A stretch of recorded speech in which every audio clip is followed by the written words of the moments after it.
This is the Soulfire Inspiration Podcast, and I'm your host, Webby. It is my absolute joy and privilege to be able to encourage you through this content, also that you're inspired to live intentionally and purposefully.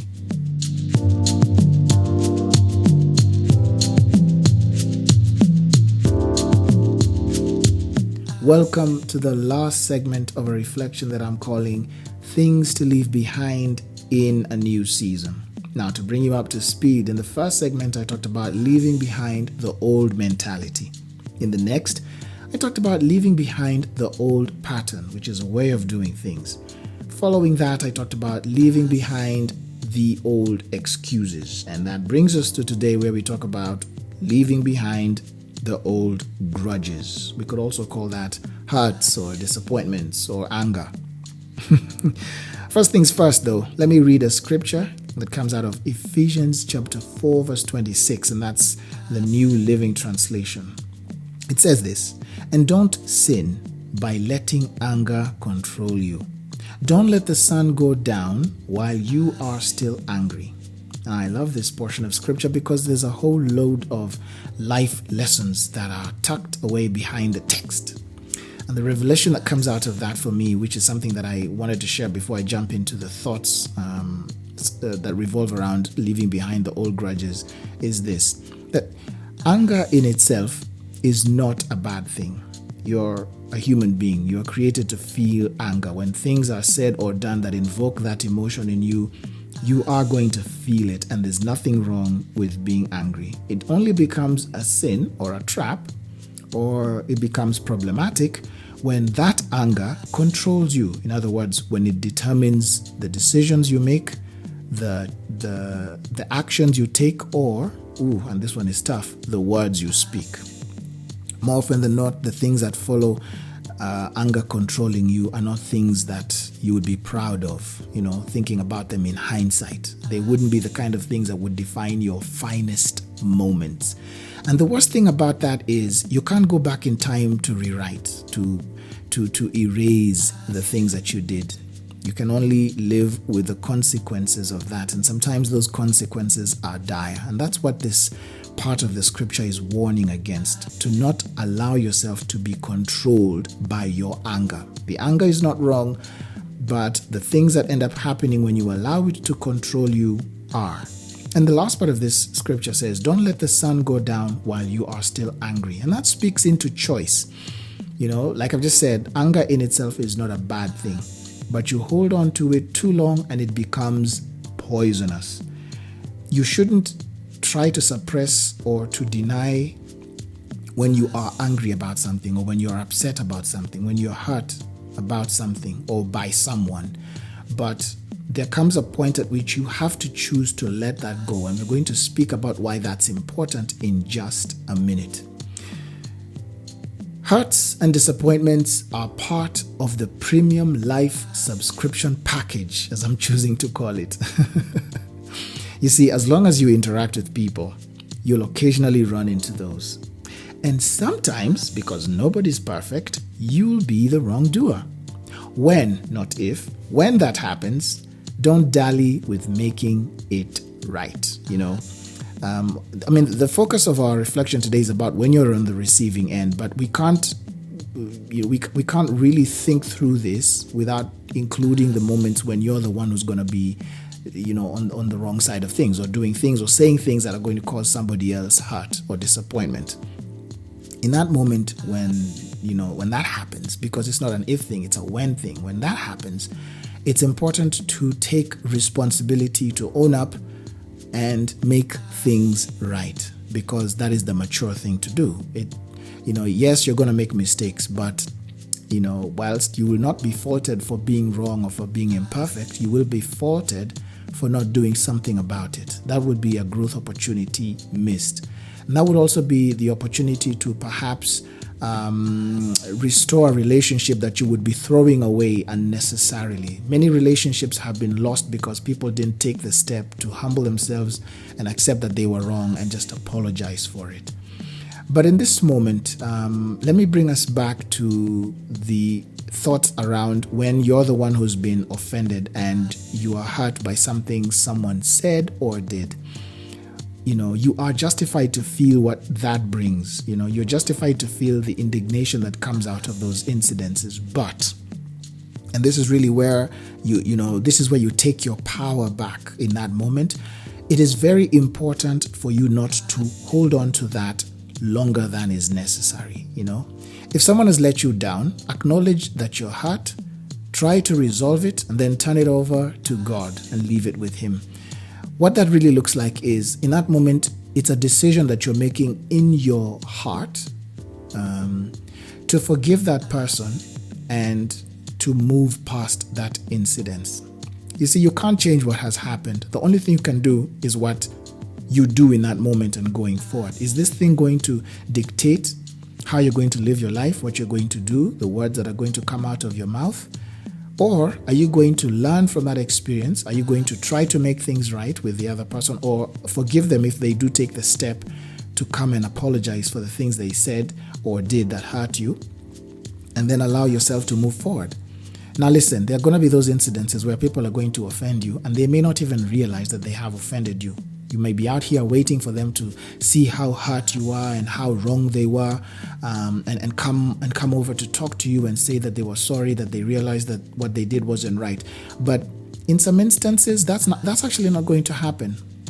At the end of the day, don't give away your power by choosing to hold them against that, because it's like drinking poison and hoping they would die. And I know you've heard that statement before, but that's really what it means.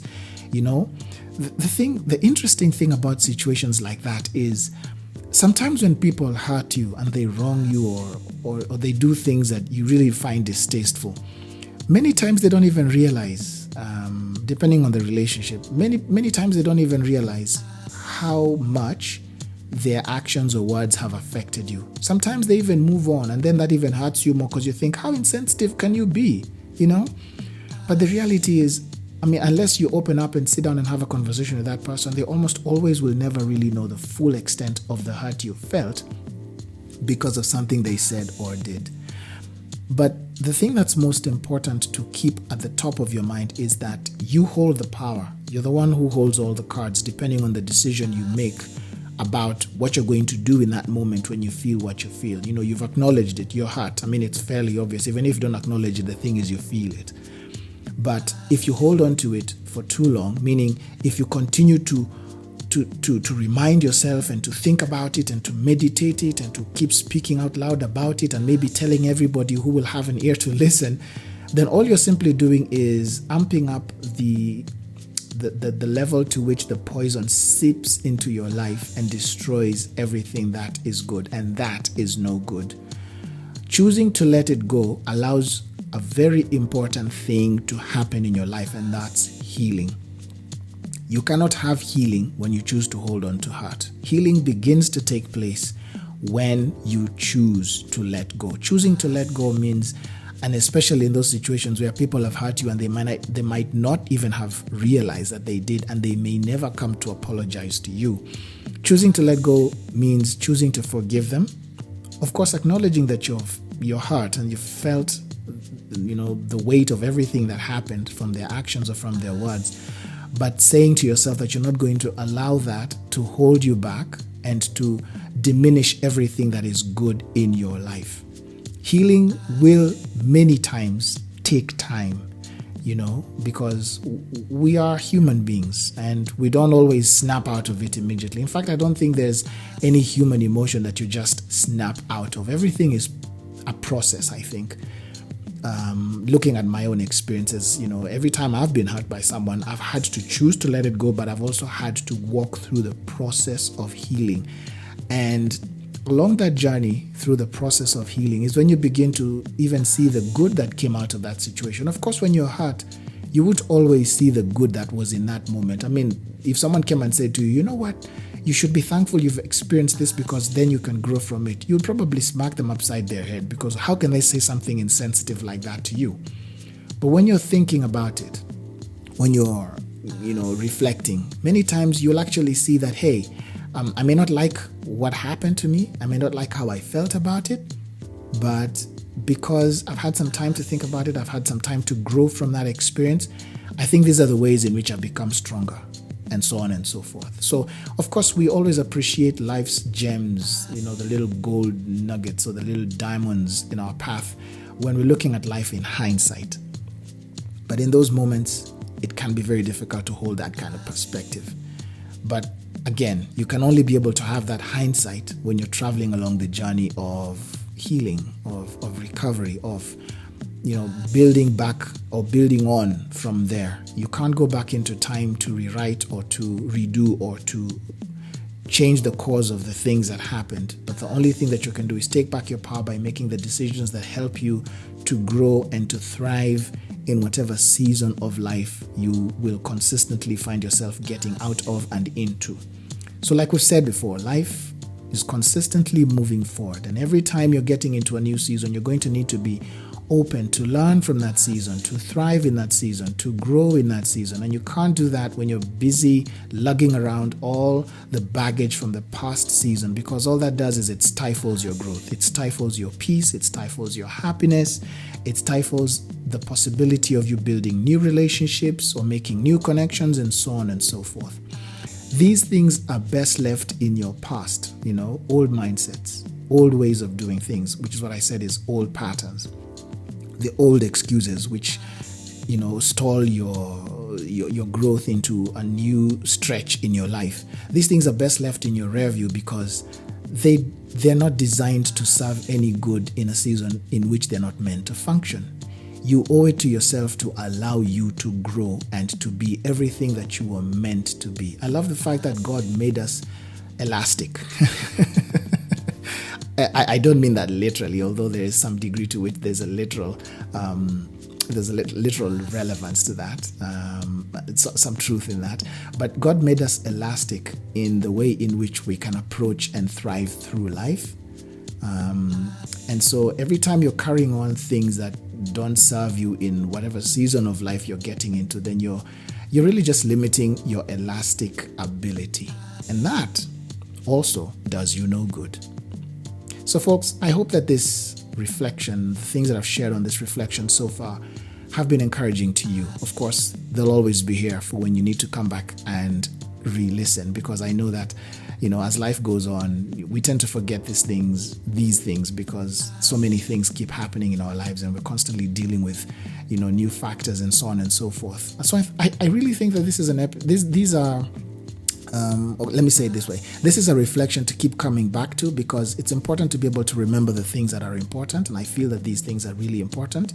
And it's important to be able to measure just how much you've also grown through the experience of your life and the journey of your life. In fact, I call that the adventure of your life, because then you can begin to see just how much things have changed, hopefully for the positive, as you reflect.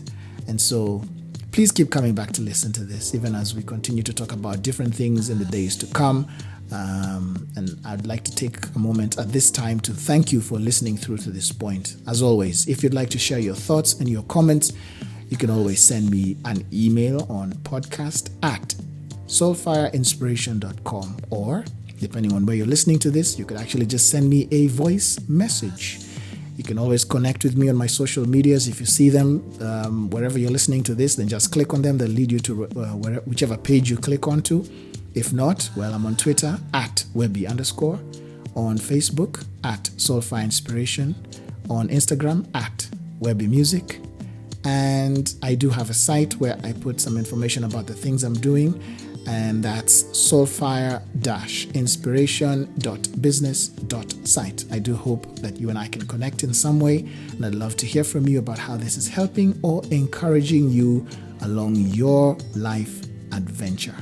In the meantime, remember, given the times we're living in, be safe, and don't forget, be love. Catch you on the next one.